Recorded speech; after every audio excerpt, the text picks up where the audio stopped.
परमार्थ संदेश news bulletin का नाम पीएस न्यूज़ बुलेटिन के नाम में परिवर्तित किया जा रहा है। हमें उम्मीद है कि आपका इसी प्रकार का प्यार व विश्वास पीएस न्यूज़ बुलेटिन को भी प्राप्त होता रहेगा। धन्यवाद।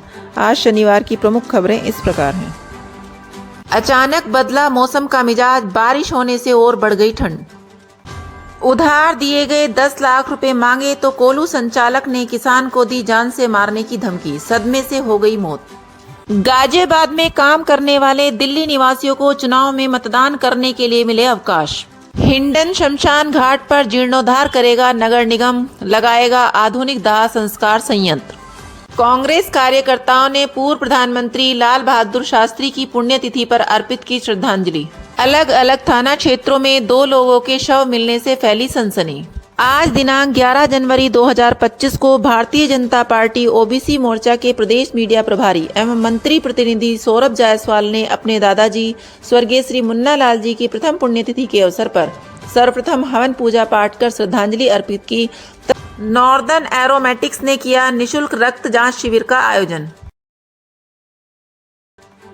दिल्ली एनसीआर में शाम से ही हो रही बारिश ने और भी ठंड बढ़ा दी है। गाजियाबाद में भले ही बूंदाबांदी हो रही थी, लेकिन नोएडा व दिल्ली के कई इलाकों में गरज व तेज हवाओं के साथ बारिश हुई। इससे तापमान में गिरावट दर्ज की गई। वैसे मौसम वैज्ञानिकों ने शनिवार को पश्चिमी उत्तर प्रदेश और एनसीआर में बारिश होने का अनुमान बताया था। मौसम विभाग का अनुमान सही साबित हुआ और शाम करीब 4:30 बजे एनसीआर में बारिश शुरू हो गई। मौसम वैज्ञानिकों का कहना है कि आने वाले दिनों में भी बारिश होने की संभावना है। इसके साथ तापमान में गिरावट आएगी। वहीं कुछ इलाकों में ओले पड़ने की भी संभावनाएं जताई जा रही हैं। मौसम वैज्ञानिकों का कहना है कि तापमान 4 डिग्री से भी कम जा सकता है। बताया जा रहा था कि कुछ दिनों बाद ठंड कम हो जाएगी, लेकिन बारिश पड़ने के बाद अब अनुमान लगाया जा रहा है कि तापमान में बहुत गिरावट आएगी। इसके अलावा पहाड़ी क्षेत्रों में इस समय ओले पड़ रहे हैं। मुरादनगर में दबंग कोल्हू संचालक की धमकी से एक किसान की मौत हो गई। किसान का कसूर सिर्फ इतना था कि उसने कोल्हू संचालक को 10 लाख रुपए उधार दिए थे। रुपए मांगने पर किसान को कोल्हू संचालक ने गोली मारने की धमकी दी, जिससे किसान सदमे में आ गया और रात में उसकी मौत हो गई। किसान की मौत होने पर पीड़ित परिजनों ने रावली पुलिस चौकी पर हंगामा किया। पुलिस द्वारा कोल्हू संचालक के खिलाफ कार्रवाई का आश्वासन दिया, तब कहीं जाकर पीड़ित परिजन शांत हुए। जानकारी के अनुसार रावली कलां गांव निवासी किसान सतपाल उम्र 58 वर्ष के परिवार में पत्नी रामवीरी, बेटा हिमांशु, दीपांशु व 2 बेटी हैं। रामवीरी ने बताया कि पति सतपाल ने 1 साल पहले कोल्हू संचालक को 10 लाख रुपए उधार दिए थे। सतपाल अपने रुपए मांगने कोल्हू संचालक के पास आए। आरोप है कि संचालक ने रुपए लौटाने से इनकार कर दिया और तमंचा दिखाकर जान से मारने की धमकी दी। इसके बाद सतपाल अपने घर आकर चारपाई पर लेट गए। सुबह परिजनों ने किसान को उठने के लिए आवाज लगाई तो उनके शरीर से कोई हलचल दिखाई नहीं दी। परिजनों ने स्थानीय डॉक्टर को दिखाया तो उन्होंने मृत घोषित कर।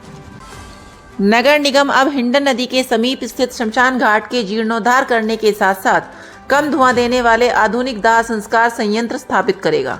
इस प्रोजेक्ट का कार्य जनवरी में ही प्रारंभ करने के लिए नगर आयुक्त ने निर्देशित किया है। इसके लिए मुख्य अभियंता निर्माण नरेंद्र कुमार चौधरी व अन्य टीम कार्य योजना बना रही है। नगर आयुक्त द्वारा प्रोजेक्ट का डेमो भी देखा गया। नगर आयुक्त द्वारा बताया गया कि पर्यावरण संरक्षण के क्रम में नगर निगम लगातार कार्य कर रहा है। शमशान घाट पर 40 से अधिक प्लेटफॉर्म बने हुए हैं, जिनमें एक बार में 400 से 500 क्विंटल लकड़ियों के माध्यम से अंतिम संस्कार की कार्यवाही की जाती है। इसमें कुछ सुधार करते हुए नगर निगम 3 आधुनिक तकनीकी के दाह संस्कार का संयंत्र लगाएगा, जिनके माध्यम से हिंदू धर्म की सभी क्रियाएं भी पूर्ण रूप से हो सकेंगी। दाह संस्कार के समय लकड़ी की कम खपत होगी तथा धुआं भी कम होगा। 2 संयंत्र सीएनजी के होंगे। अलग अलग थाना क्षेत्रों में 2 लोगों के शव मिलने से सनसनी फैल गई। सूचना मिलने के बाद मौके पर पहुंची पुलिस ने शवों को कब्जे में लेकर पोस्टमार्टम के लिए भेज दिया।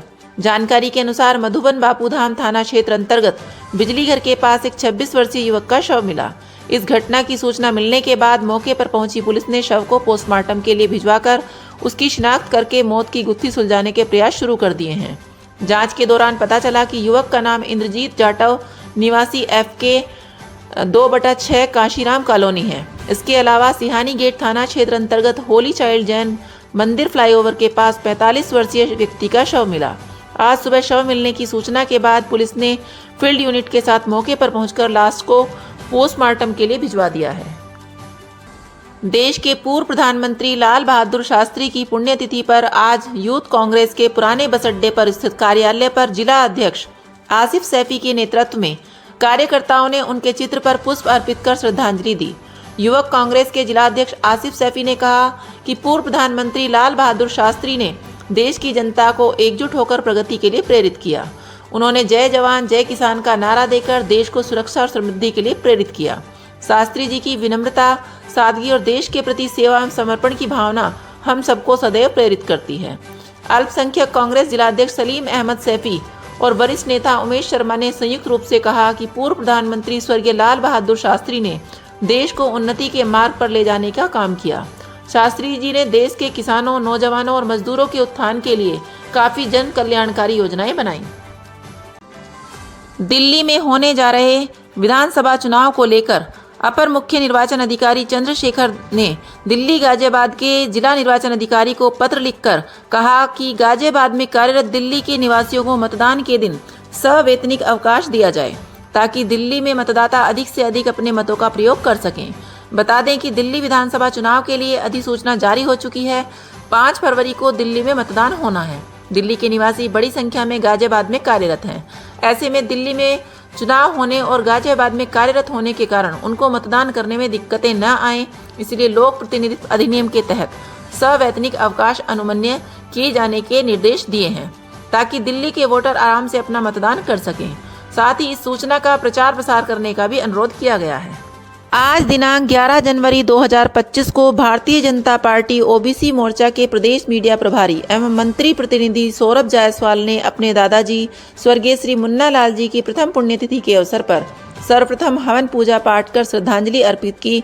तत्पश्चात उनके परिवारजनों ने महाराजा अग्रसेन वाटिका में भंडारे का आयोजन किया, जिसमें पूरे परिवार ने स्वर्गीय श्री मुन्ना लाल जायसवाल जी को अपनी अपनी श्रद्धांजलि दी और उन्हें याद किया। भगवान से प्रार्थना की प्रभु ने अपने श्री चरणों में स्थान प्रदान करे।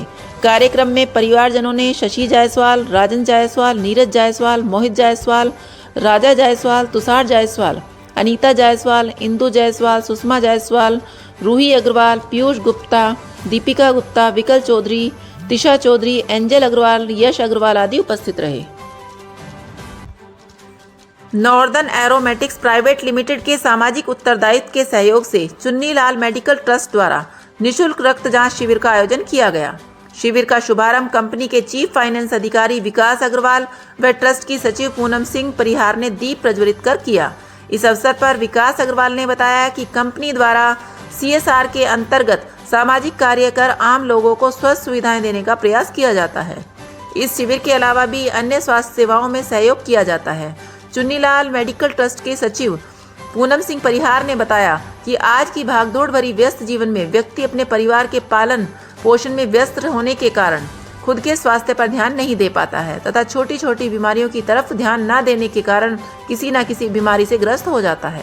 ट्रस्ट के सहायक प्रबंधक राहुल सक्सेना ने बताया कि इस अवसर पर शिविर में रक्त के द्वारा liver, kidney function, thyroid, sugar, urine, vitamin व हृदय रोग की जाँच की गई। कुल 207 लोगों ने अपने रक्त का नमूना दिया, जिनकी रिपोर्ट आने पर जरूरत के आधार पर दवाइयां दी जाएंगी। नहीं है कृपया लाइक और सब्सक्राइब अवश्य करें और हाँ, पहले आइकॉन अवश्य दबाएं ताकि आपको हमारी लेटेस्ट वीडियो का नोटिफिकेशन मिलता रहे। धन्यवाद।